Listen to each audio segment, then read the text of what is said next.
Helpline news में आपका स्वागत है। मैं आपके साथ आदिल खान। आज हम मौजूद हैं नगर निगम हेरिटेज जयपुर और हमारे साथ मौजूद हैं उप महापौर असलम फारूकी साहब। आइए हम उनसे बात करते हैं जनता के जुड़े कुछ मुद्दों के ऊपर उनकी क्या राय है। हम इस वक्त मौजूद हैं डिप्टी महापौर असलम फारूकी जी के साथ। आइए जानते हैं जनता से जुड़े मुद्दों पर उनकी राय। असलम साहब, आपका स्वागत है हमारे चैनल पर। आप बता पाएंगे जो काफ़ी टाइम से 3-4 महीने से जो हड़ताल चल रही थी, क्या आज उसका निवारण हो गया है? देखिए, जो हड़ताल थी वो भुगतान को लेकर थी, तो हमने बोर्ड मीटिंग में डिसीजन लिया था शॉर्ट टर्म लोन 30 करोड़ का, वो लोन हमने ले लिया नगर निगम की तरफ से और अब हम लोग भुगतान की प्रक्रिया में शुरू कर दी है। लगभग आधे से ज़्यादा ठेकेदार को भुगतान हो चुका है। तो ये समझ लीजिए कि हड़ताल लगभग खत्म होने के नज़दीक है और 1-2 दिन में हम पेमेंट की प्रक्रिया पूरी कर लेंगे और हड़ताल पूरी तरह से खत्म हो जाएगी ताकि जनता को विकास कार्य का मौका जनता को सेवा में मिल सके। कुछ पार्षदों का कहना है कि उनको अभी प्रॉपर तरीके से सफाई कर्मियों को नहीं दिया गया है, आखिर ये क्या कारण है? ये व्यवस्था देखिए बहुत पुरानी व्यवस्था है। जब से नगर निगम बोर्ड बना है, जब से व्यवस्था में जो ढांचा तैयार किया गया था सफाई करने का, वो ढांचा बिल्कुल एक सोच के तहत गलत रूप से तैयार किया गया। पहली बार जनता ने कांग्रेस को मैंडेट दिया है और कांग्रेस का पहली बार बोर्ड बना है, तो उस ढांचे को परिवर्तन करने में थोड़ा समय लगेगा। लेकिन ये हमारा जनता से वादा है कि हर इलाके में सफाई होगी, हर वार्ड में सफाई होगी, सभी वार्डों में समानीकरण किया जाएगा, सबको बराबर से कर्मचारी मिलेंगे, किसी पार्षद को किसी जनता को शिकायत का मौका नहीं देंगे। बस थोड़ा समय लगेगा क्योंकि जो पुराना ढांचा है इसको परिवर्तन करने में समय लगने की संभावना है। असलम साहब आपसे एक मेरा सवाल और है कि जैसे कि आपको पता है कि ओल्ड सिटी के अंदर वॉल सिटी जो है उसमें ज़्यादातर प्रॉब्लम सीवरेज की एक बहुत बड़ी समस्या को लेके है। वो आपको ज़्यादा मालूम है कि वहाँ आज भी वही पुरानी लाइनें हैं, वो डैमेज हैं और उसके कारण गली मोहल्लों के अंदर बहुत ज़्यादा गंदगी रहती है। क्या ऐसा कोई निगम के पास, आप लोगों के पास कोई प्लान है जिसको उसको चेंज करा के जहाँ वो ज़्यादा डैमेज है और नई तरीके से उसको डलवाई जाए, लाइनें बड़ी लाइनें डलवाई जाएँ? ये बिल्कुल सही बात कही आपने। ये समस्या जब मैं पिछली बार पार्षद था, जब भी ये समस्या थी, इसके लिए हमने जवाहरलाल नेहरू अर्बन योजना चल रही थी माननीय मनमोहन सिंह जी के कार्यकाल में, तो हमने उस योजना के तहत इसके टेंडर निकाले थे कि पूरी 4 दीवारी सिविल लाइन को बदल दिया जाए। लेकिन वो टेंडर किसी सूरत में सक्सेस नहीं हो पाया। उसके बाद अभी केंद्र की जो सरकार है उसने इस योजना का नाम बदल के अमृत योजना किया, क्योंकि नाम बदलना भारतीय जनता पार्टी का विकास बस ये है कि नाम बदलना है उनको। हमारी जवाहरलाल नेहरू की योजना का नाम बदल के उन्होंने अमृत योजना किया।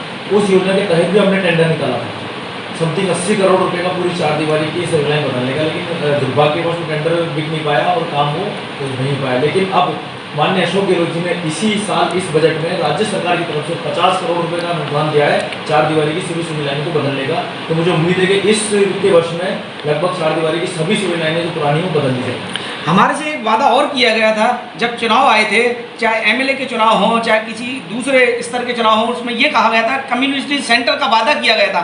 आज जनता उसको बार बार कहती है कि हमें क्यों धोखे में रखा जा रहा है, क्यों कम्युनिटी सेंटर आप देखते हैं कि नहीं बनाया गया अभी तक। आखिर क्या वजह है जो कम्युनिटी सेंटर अधूरे पड़े हैं या कार्य नहीं पा रहा है? हम तो कहते हैं कि वक्फ बोर्ड की जायदाद जो पड़ी है उसको क्लियरेंस करके आप उसके ऊपर कम्युनिटी सेंटर बनाइए। शादी ब्याह जो होते हैं गली मोहल्लों के अंदर बहुत बड़ी समस्या है कि ट्रैफिक रोक दिया जाता है, आने जाने वालों को बहुत प्रॉब्लम का सामना करना पड़ता है। आखिर कब बन पाएंगे वो?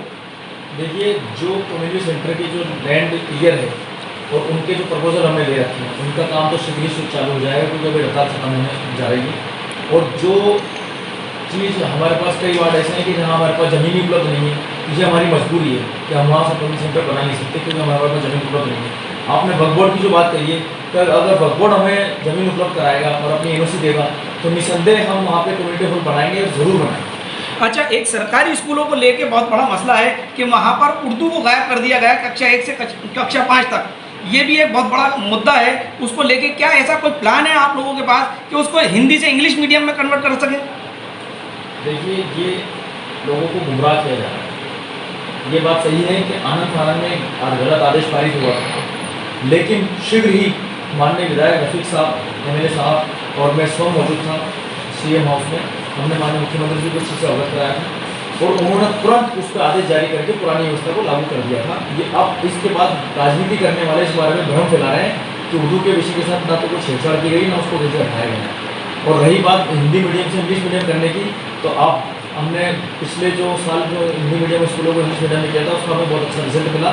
अब इस बजट में माननीय मुख्यमंत्री जी ने 1200 विद्यालयों को हिंदी से इंग्लिश मीडियम में करने का जो टारगेट लिया है, इसके जरिए हम बहुत अच्छा इंग्लिश मीडियम में शिक्षा का प्रसार करेंगे। असलम साहब, एक सवाल और है मेरा आपसे कि रामगंज तो चौकड़ी तोफाना हजूरी रामगंज एरिया जो है बहुत बड़ा एरिया है, बहुत आबादी वाला है, उसके अंदर आज तक कोई सैटेलाइट हॉस्पिटल की व्यवस्था, क्या बात है कि ये कहीं ना कहीं सरकार की नाकामी पेश नहीं कर रहे हैं?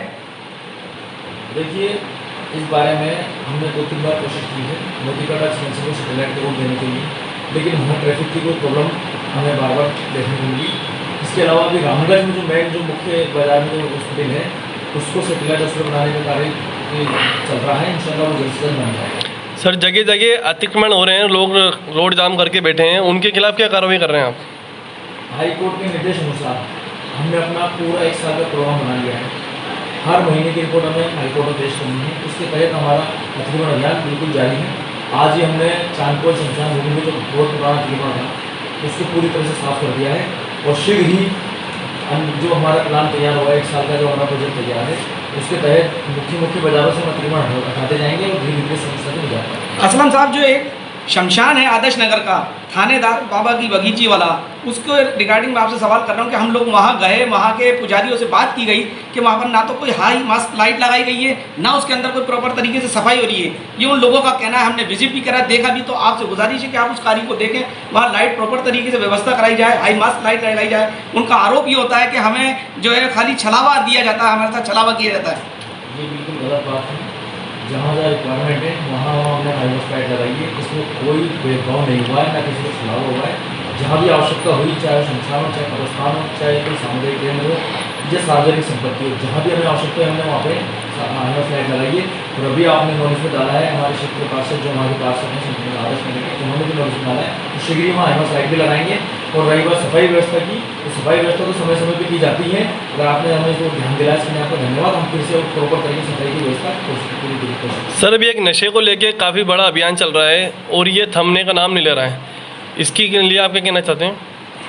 देखिए, नशा तो एक बहुत बड़ी बीमारी है और ये ऐसी बीमारी है जो एक परिवार को नहीं, पूरे समाज को, पूरे देश को खतरा रखती है। इसके खिलाफ तो पूरे देश को एकजुट होना होगा। मात्र सरकारी प्रयासों से भी हम इस चीज़ को नहीं रोक सकते, इसमें पूरे देश को, पूरे समाज को एक होकर कार्य करना पड़ेगा। इसके लिए हमारी प्लानिंग चल रही है। ऑपरेशन क्लीन के दौरान हमने कई नशा बेचने वालों को गिरफ्तार किया था जो आज जेल में पड़े हैं। फिर इस ऑपरेशन को दोबारा से हम चलाएंगे और पूरी तरह से जनता का भी सहयोग लेंगे, किसी तरह से भी इस बीमारी को पूरी तरह से खत्म करेंगे। सर, नाई की थड़िया एक एरिया है, रिहायशी इलाका है, वहाँ पर लाइट की बिल्कुल व्यवस्था बहुत कम है, जिसकी वजह से अंधेरा होने की वजह से नशीली लोग वहाँ आकर बैठते हैं और चोरी वगैरह भी वहाँ पर ज़्यादा कुछ होती हैं। तो वहाँ लाइट की व्यवस्था हो जाए तो ये नशा वहाँ भी कम हो सकता है। भाई, हमने नाई की थड़ी की मैच जो है हाई मास्क लाइट को लगा देंगे तो शीघ्र ही चालू हो जाएगी। इसके अलावा नाई की थड़ी पे हमने सर्वे करा लिया है। नाई की थड़ी की जो मुख्य मार्गों की जो कॉलोनियाँ हैं, लगभग 16 कॉलोनियाँ हैं, उसमें कम से कम 1000 से 1500 लाइट्स और 1000 से 1500 खंभों की आवश्यकता है। ये बहुत बड़ा प्रोजेक्ट है, इसकी फाइल हमने तैयार कर ली है, जल्दी इस पर हम कार्रवाई करके और जल्द से जल्द समस्या में जाएंगे। Okay, thank you so much.